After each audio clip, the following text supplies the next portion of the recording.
Eh bien, bonjour à tous. Merci d'être venus assister à ce Tools in Action sur Helm. Je m'appelle Ghislain Mailleux, je travaille chez Sagi. Je suis plutôt développeur back-end à la base, mais ça fait un peu plus d'1 an que chez Sagi, on bosse pas mal sur Kubernetes. Donc j'ai fait beaucoup de Kubernetes et du Helm notamment. Donc c'est d'où l'idée de ce talk avec Pierre, ici présent, pour vous présenter tout ça. Donc, bonjour à tous également. Moi, je m'appelle Pierre Leresteux, je suis également développeur à Sagi et donc, on travaille depuis un petit moment déjà sur Kubernetes et notamment Helm. Et en fait, on s'est dit ça serait bien de faire un petit retour d'expérience sur comment on a pu mettre Helm, enfin comment on a mis Helm, ce que ça nous a apporté et surtout quels sont les avantages et les inconvénients qu'on a pu en ressortir.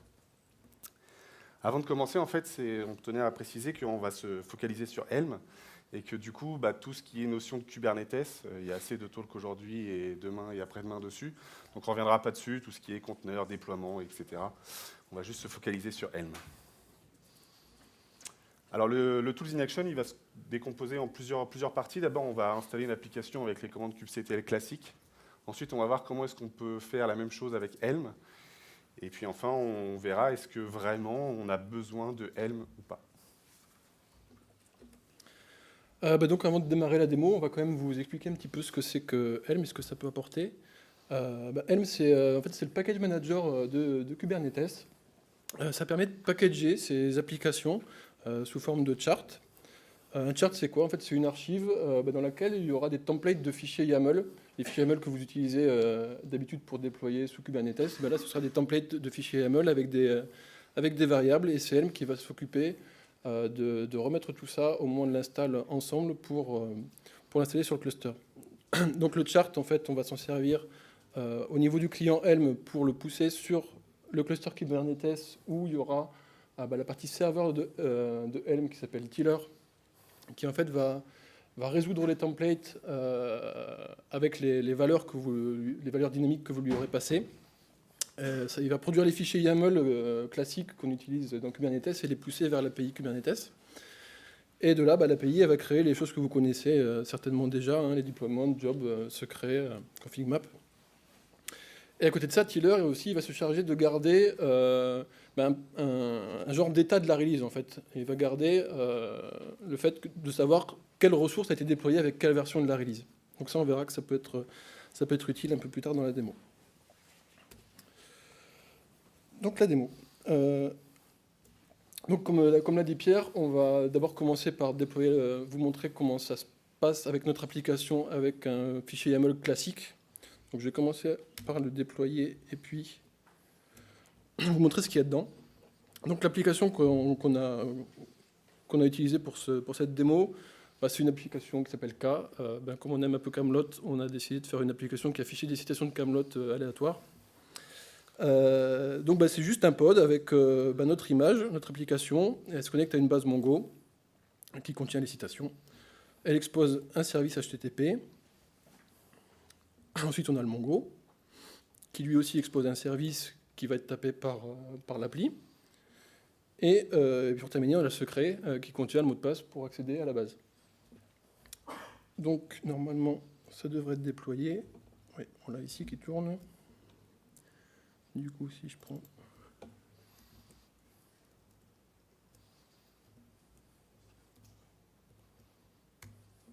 Toc. Voilà, on a l'appli qui est déployée. Bon, ça, c'est quelque chose d'assez classique. Et voilà. Donc ça, c'est la version classique que tout le monde connaît, enfin en tout cas tous ceux qui utilisent Kubernetes connaissent. On l'a mis dans un fichier, mais ça pourrait être dans plusieurs fichiers, dans le même répertoire ou même dans des répertoires différents. Peu importe, mais on n'a pas cette notion de release qu'on va découvrir avec Helm. Donc la première chose qu'on va pouvoir faire avec Helm, en fait, c'est créer ce qu'on appelle un chart. Donc Helm propose une ligne de commande. Donc on va faire un Helm create et on va nommer du coup notre chart. Donc on va appeler K, très original. Et du coup, ça va nous créer un répertoire qui contient quelques fichiers. Donc quand on crée en fait un chart, on lui précise un template, et si on ne lui précise pas, elle utilise un template par défaut. Donc là, c'est le template par défaut qui est montré, qui va nous aller très bien pour la démo. Donc on a plusieurs fichiers. Dans le répertoire template, du coup, on a différents templates, dont le deployment.yaml, qu'on pouvait retrouver tout à l'heure, donc qui correspond au deployment.yaml. Et là, la première chose qui choque par rapport à tout à l'heure, c'est que là, on trouve un système de templating donc avec des moustaches. où du coup on voit des points values, des include, des points release, etc. Et du coup, ça va nous permettre en fait de sortir certaines variables, certaines propriétés dans des fichiers externes. Donc si on prend les points values, en fait, eux, ils sont présents dans le values.yaml qui est à la racine du chart. Et là, on va découvrir donc, sous un format YAML une arborescence qui correspond à des valeurs qu'on veut sortir de notre fichier de déploiement. Par exemple, en haut, on a le nom de l'image, enfin le repository utilisé. Donc là, on voit que c'est une image Nginx, etc. Et on a également un fichier qui s'appelle chart.yaml qui, lui, correspond aux metadata du chart, donc dans lequel on va pouvoir le nommer, lui donner une description, lui donner une version, et également donner une version de l'application qui est censée être déployée avec le chart. On a également un fichier, un underscore helper.tpl pour template, qui vont nous permettre en fait de définir des raccourcis, des fonctions sur du templating un petit peu plus poussé. Et c'est surtout que ça, après, on peut le sortir et l'utiliser dans plusieurs charts. Donc l'idée maintenant, ça va être de convertir ces fichiers YAML qu'on a vu juste avant, ce k.yaml là, en un chart. Alors, pour éviter les trucs un peu pénibles, en fait, on l'a déjà préparé à côté. On va juste vous montrer le diff en fait, entre ce que Helm génère au départ et ce que nous, on a dû modifier pour avoir notre appli qui se déploie. Donc il y a le chart.yaml, on a juste changé le titre en fait, pour dire que c'était le chart de notre applica. Juste enlever ça. Hop. Ensuite, dans le deployment YAML, on n'a pas l'image, vu qu'elle est dans les values, donc on n'a pas eu à modifier ici. On a juste rajouté nos variables d'environnement pour se connecter au Mongo. On a sorti les valeurs qu'on avait envie de sortir, qu'on a envie de rendre dynamiques au moment de l'install. Et après, on est juste allé modifier notre fichier de values où on a remplacé notre repository et notre tag par celui de notre appli. Et on voit aussi là le cas port qu'on a aussi créé. Donc on peut créer en fait, ce qu'il faut savoir, c'est que ce fichier de values qui est dans le chart, c'est un fichier avec des values par défaut, mais au moment de l'install, en fait, on peut redéfinir ces valeurs-là avec un autre fichier, et ce qui permet de déployer le même chart sur plusieurs environnements avec des configurations différentes. Donc ça, c'est assez sympa. Donc voilà, ça nous suffit pour avoir la même chose. Mais vous allez me dire, il n'y a pas Mongo. Eh bien non, il n'y a pas Mongo parce que il n'y a pas besoin. Parce que, en fait, Helm, il a un mécanisme de dépendance, en fait. Donc on a un fichier requirements YAML qui est dans le chart où on lui dit, moi j'ai besoin, mon chart pour tourner, il a besoin de Mongo. Donc pour trouver ici en fait, ces charts sont stockés dans le repository officiel de Helm. Et du coup, pour les trouver, il y a juste à faire un Helm search MongoDB, par exemple. Et là, il nous remonte tout ce qui correspond. Et puis, on peut juste utiliser MongoDB. On a la version du chart et la version de MongoDB à l'intérieur du chart. Ça, il faut faire attention parce que ça évolue pas forcément. Il y a des fois, il y a des modifs de chart et pas des modifs de version de Mongo. Donc, il faut juste y prêter un peu attention. Donc, il y a juste ça à renseigner dans le fichier requirements YAML. Et ensuite, on fait... Je vais juste mettre dans le bon répertoire. On fait un Helm dependency update sur mon chart K. Et là, il va aller rechercher le chart Mongo et me l'ajouter dans mes subcharts, en fait, de mon chart. Donc ça pèse rien, il n'y a pas d'image, il n'y a pas de binaire, il n'y a rien, c'est que du templating. Donc là, moi, quand je vais déployer mon applica, en même temps, j'aurai mon Mongo pour rien, en fait. Ce sera gratuit. Et le truc qui est chouette aussi, c'est qu'au niveau du fichier values, on peut redéfinir des values qui sont dans les subcharts. Par exemple, ici, nous, on a dit, plutôt que d'utiliser un secret ou un mot de passe autogénéré pour le route, par exemple, nous, on a un secret dans notre template, on va dire à Mongo de l'utiliser comme mot de passe route. Et là, pareil, on peut changer le nom du service et le nom du port. Et c'est factorisé aussi avec ce qu'on a dans le deployment, en fait. Du coup, on a juste à le modifier au niveau du values, si on modifie le nom du service, et c'est modifié à la fois dans Mongo et à la fois dans notre deployment de K. Donc là, il n'y a plus qu'à installer la release sur le cluster. Namespace. Donc là, on va l'installer dans un autre namespace pour l'affichage, mais ça aurait pu être dans le même. Donc du coup, toujours pareil, en ligne de commande, on a un helm install qui nous permet du coup d'installer la release. Donc c'est le premier paramètre. Après, on peut lui donner un nom, un namespace. Bon, il y a d'autres paramètres, hein, mais Donc là, ça déploie. En fait, ça fait globalement la même. On va se retrouver avec les mêmes ressources Kubernetes qu'on avait avec notre fichier YAML, sauf que ça nous a coûté moins cher, en fait, à créer. Et du coup, si on fait un Helm list, on voit que lui nous dit j'ai déployé ma release K, elle est en révision 1, et ma version d'application, c'est la 1.0. Là, il ressort vraiment ce qui était dans le chart.yaml, donc dans les parties metadata. Et du coup, si maintenant, voilà, hop, on a toujours notre super appli. toujours la même chose. Bon, là, on va dire que l'appli, elle est sympa, ou très sympa, je ne sais pas comment vous la voyez. Mais on va essayer de rajouter un petit peu de fonctionnalité. Donc, comme ça arrive assez souvent, on fait évoluer le produit. Donc là, on s'est dit, on va rajouter une fonctionnalité où on va pouvoir choisir les citations d'un personnage en particulier. Le clavier qui ne veut plus bouger, là. Génial. Ça frise. On refait un F11. Non, mais c'est pas le navigateur.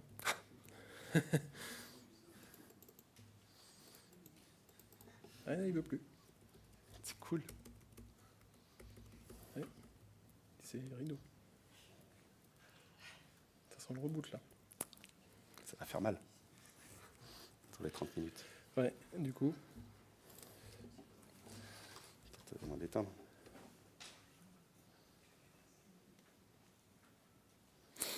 Voilà. Ouais. Bel effet démo. En tout cas, je ne sais pas s'il a... C'est pas l'effet démo, là, c'est l'effet PC, pour le coup.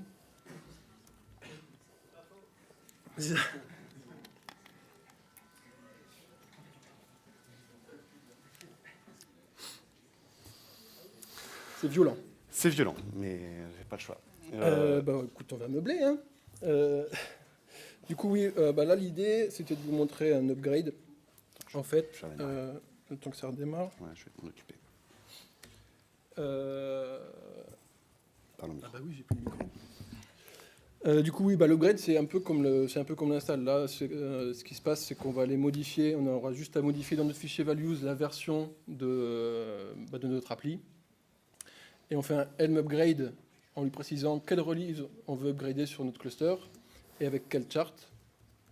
Et puis ça déploie de façon assez magique, mais bon, là on ne le voit pas. Là on ne le voit pas, mais c'est magique, hein, normalement.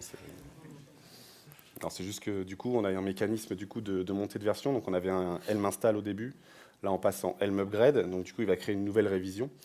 Et donc si ça fonctionne, on va pouvoir vous montrer rapidement, mais on peut également du coup se rendre compte que potentiellement il y a peut-être un problème et du coup faire un... On avait prévu un super jeu d'acteurs et tout, mais là c'est mort. Voilà, du coup, ce sera un jeu d'acteurs moindre.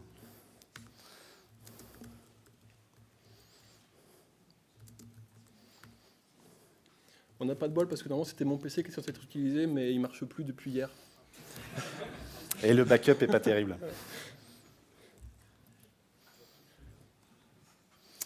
En premier, c'était Firefox.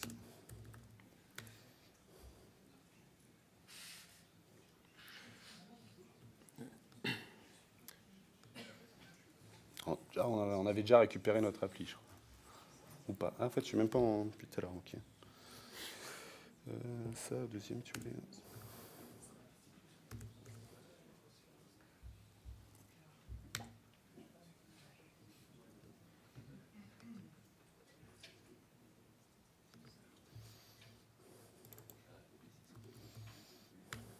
Fais-le que dans un seul. Ouais,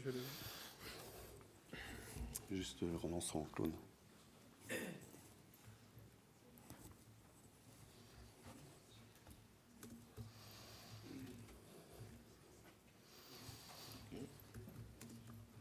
T'as fait l'export?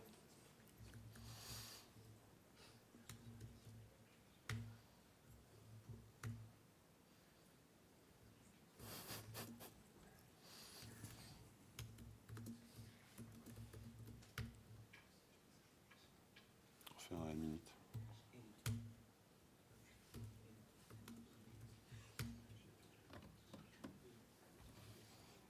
C'est bien, on a tous les problèmes en même temps. c'est ça. Du coup, ça vous donne un bon aperçu de ce qu'on pense de Helm? En plus, c'est pas vrai. C'est pas vrai. Et en plus, c'est pas vrai. Pourquoi il veut pas?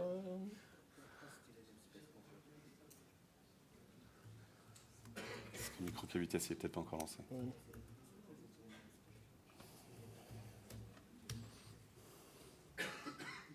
Ah bah oui. C'est bien parce que j'ai... Ouais. Peut-être que je suis branché sur la prod. C'est ça. Ton mot de passe. Ah merde.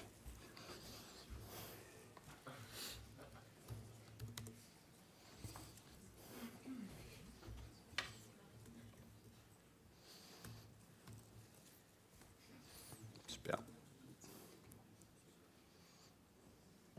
Pourtant, il y est. Et pourtant, il y est, quoi. Sinon, mais direct, la fin, on va expliquer en magie. Il ne marche pas, là. Là, c'est on avait une super V2 pourtant. Hein. Là, c'est notre quotidien, généralement, comme ça, de tester les trucs. Ça arrive souvent, on supprime des pods. C'est Kubernetes. Bon, ouais, je crois qu'on est... Ouais. Il ne redémarrera pas. Hein. Bon, là, c'est pas la faute à Helm. Hein. Ouais, il veut pas redémarrer, micro-K8S. Ouais. Il n'a pas aimé que j'ai éteint violemment. En même temps, il a qu'à marcher. Hein. Il n'est pas content. On remet la presse, sinon on va... Ouais. Bah, écoutez, on va devoir faire avec la presse. Hein. Du coup, on aura bien le temps pour les questions. Ouais, donc bah... C'est peut-être intéressant quand même de vous dire... on peut vous montrer quand même IntelliJ. Hein. Oui, Comment tu lances IntelliJ là-dessus? C'est lui, là? Non. Mais...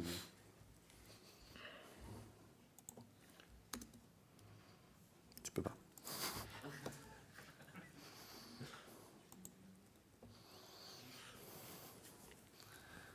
Bon, on va improviser.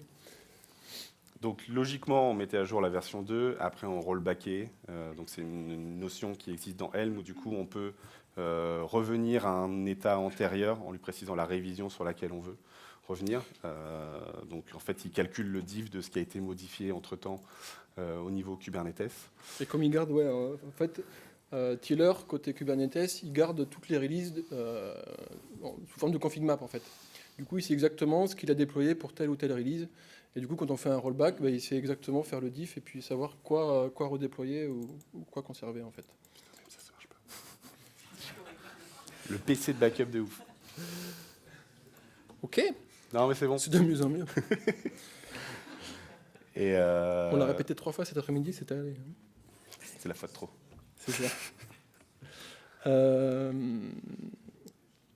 On va le faire avec VI, hein, si on continue.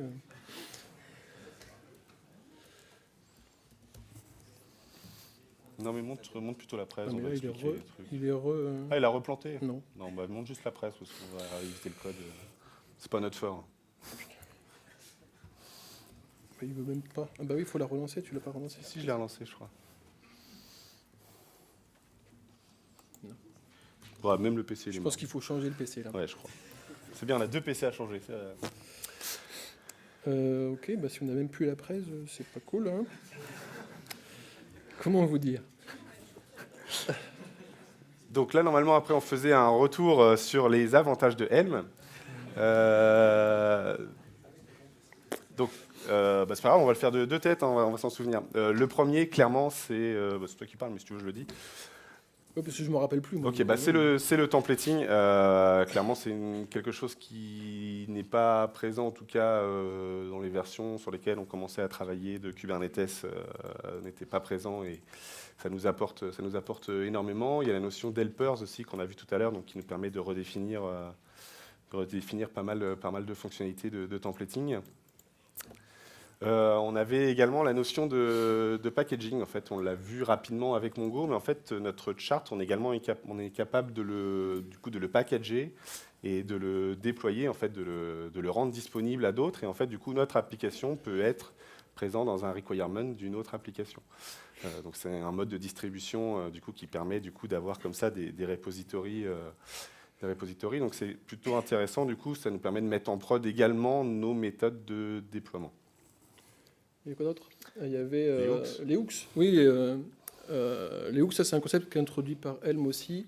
Un hook, ça va vous permettre de vous positionner à n'importe quelle, différentes étapes de votre install Helm que ce soit en pré-install, post-install, pré-update, post-update, pour faire des opérations d'initialisation en fait, sur les pods que vous déployez. Typiquement, dans l'exemple, on n'a pas eu le temps de le voir, mais notre base Mongo, elle contient des citations de Camelot. Dans l'exemple qu'on avait, c'était l'application qui, au démarrage, allait remplir la base, mais on aurait très bien pu sortir ça dans un hook. Et comme ça, une fois que le Mongo aurait été démarré, le hook s'exécute. Au final, le hook, ça donne un job Kubernetes tout simple.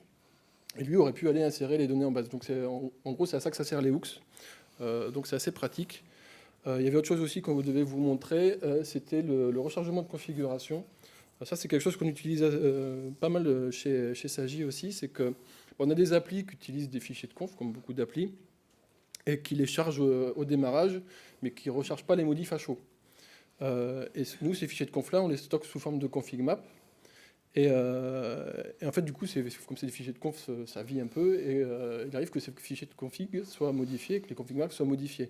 Donc quand on fait un Helm update, lui, il va mettre à jour le config map. Par contre, il ne va pas toucher au pod, parce que le pod, il n'a pas bougé, il n'a pas été modifié en fait, en tant que tel. Et ce serait pareil avec les commandes kubectl classiques. Hein. Et pour ça, Helm, il apporte un petit truc sympa.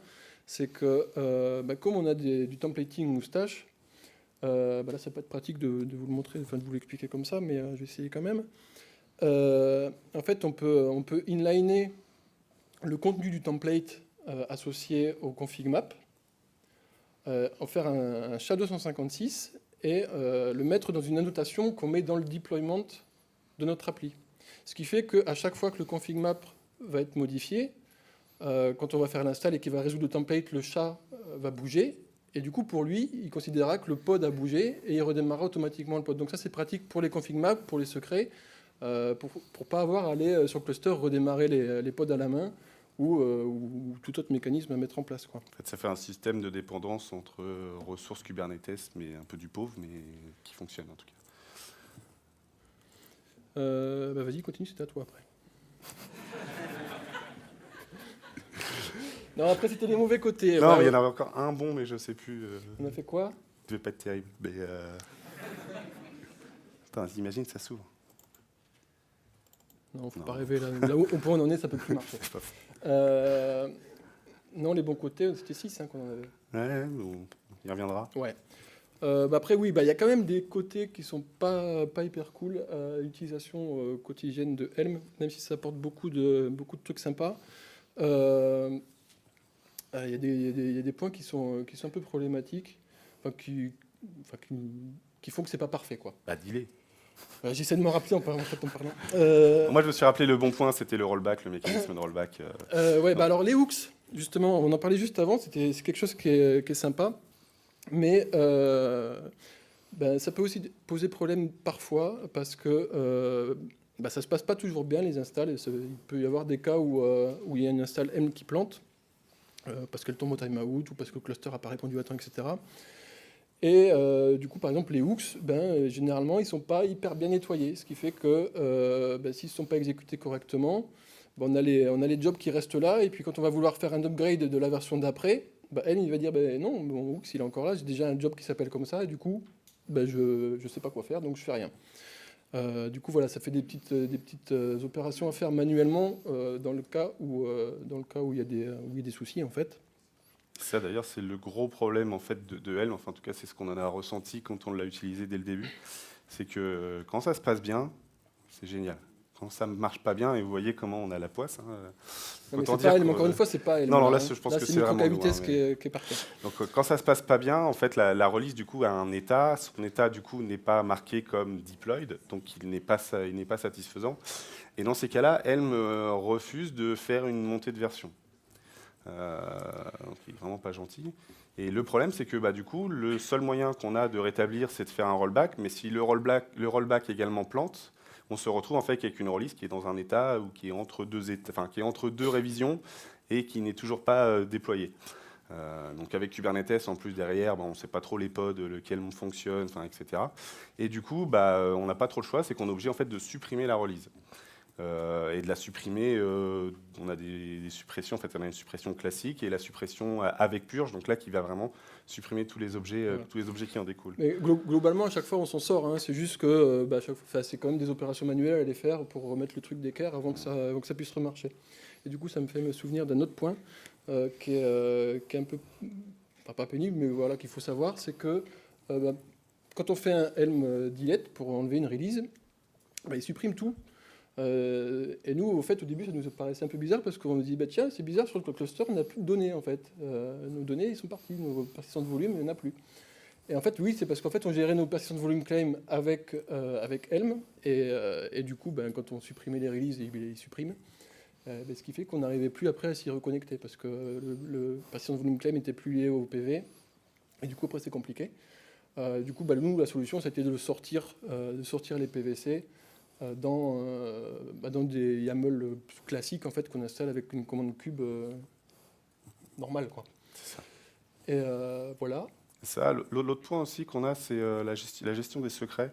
Dans beaucoup de docs, parce que du coup, sur le repository officiel de Helm, on a tous les charts officiels, et il y en a un paquet sur la plupart des applications que vous utilisez. Et du coup, il y a souvent des bonnes pratiques, des choses comme ça. Et pour les secrets, un truc qui revient souvent, c'est tiens, vous avez besoin d'un secret. Et avec le templating, vous pouvez avoir des secrets, des mots de passe, des chaînes de caractères générées de manière aléatoire. Ce qui est sur le papier est génial. Nous, on aime beaucoup. Le problème, c'est que du coup, il faut être capable que si le secret change quand on fait une montée de version d'une application, ce qui sera forcément le cas en fait, parce que comme le template est réévalué à chaque fois. Voilà, vu que c'est fait au niveau du template, donc le YAML généré du coup est différent, donc Kubernetes va le redéployer. Il faut être capable il faut que l'application soit capable de se dire attention, le secret il a changé, le mot de passe je l'utilise, donc il faut que je fasse quelque chose avec. Donc ça c'est quelque chose qui est assez sympa, en termes de sécurité pour nos applis, nos users de base de données d'appli. C'est quelque chose qu'on fait parce qu'on trouve ça pas mal en fait que les mots de passe changent, et comme ça il n'y a pas de mots de passe qui restent. En fait, même nous on les connaît pas. Il y a juste on les connaît pas, on y a accès si on va voir dans le secret quand même, hein. Mais il y a juste les mots de passe root des bases de données que eux, c'est pareil, on les a sortis de la release N pour pas qu'ils soient comme ça. On aurait pu les laisser dedans en dur, hein, mais on a préféré les sortir et qu'ils soient pas en dur, juste en base 64 dans les charts, parce que ça leur fout un peu mal. Et puis voilà. Je pense qu'on va pouvoir conclure du coup. Le dernier point mauvais, c'est Tiller en fait, la partie du coup serveur. Il y a pas mal de choses qui sont un peu problématiques. Déjà, il y a toujours un pod qui traîne. Ça fait un pod en plus. C'est ça, ça fait un pod en plus. Il est assez léger, mais donc moi rien que ça déjà d'utiliser des ressources en fait qui sont utiles que lors du déploiement, c'est un petit peu problématique. Après il y a d'autres notions où du coup quand on l'installe, du coup il aimerait bien être maître du cluster parce que potentiellement il veut pouvoir déployer partout. Donc il faut faire attention quand on l'installe en ligne de commande, l'installer avec des bons droits, des bons services à compte, avec des bons droits qui vont bien. Et c'est à peu près tout pour. Et du coup, si on veut conclure en fait par rapport à tout ça, là on vous a listé des trucs qui étaient pas hyper chouettes aussi avec elle, mais globalement, nous chez Sagi en fait c'est quelque chose qui nous sert vraiment beaucoup tous les jours et qui nous simplifie la vie en fait. Des fois on a des petits couacs, mais ce serait pire si on l'avait pas en fait. En fait, le gros avantage que je retiens, c'est que je vais créer mon déploiement. Enfin, mon chart, on va dire, je vais l'appeler ça comme ça, où je veux déployer mon application, ou mes applications, parce qu'on a plusieurs applications à installer. Et sur mon environnement de dev, en fait, je vais déjà utiliser ce repository-là, ce chart-là, cette chart-là. Et puis, quand je vais passer en test, c'est toujours le même repository qui va être, toujours le même chart, qui va être utilisé. Et puis, en prod, ça sera toujours le même. Donc, en fait, déjà, ma façon de déployer va rester la même durant tout mon cycle de développement et de test et de déploiement. La seule chose qui va changer, c'est les valeurs qu'on a voulu sortir, en fait, qu'on a rendu possible de redéfinir, qui pourront être redéfinies. Donc nous, on sait que sur l'environnement de test, on sait nos valeurs. Sur l'environnement de dev, on sait nos valeurs. Par contre, du coup, en prod, là où du coup, nous, on a une équipe SRE qui va déployer sur des infra clientes où du coup, il n'y a aucune raison qu'on ait accès à certaines informations. Ils peuvent générer leur fichier de values pour venir redéfinir les valeurs qui vont bien sur l'infra cliente. Et ils utilisent le même déploiement que nous. Donc en fait, ça permet comme ça d'être... Ça fait un peu le pont en fait entre nous côté dev, où on crée le chart, et puis côté ops où ils vont l'installer et ils ont pas à s'occuper de ce qu'il y a vraiment dans le chart en fait. Ils ont une liste de values à renseigner et puis ils s'occupent que de ça en fait. Et il reste 3 secondes. 3 Et secondes, on est voilà. super On n'a pas de long, temps là. pour les questions même si on n'avait pas de démo. Ouais. Du coup, désolé pour la démo. Hein.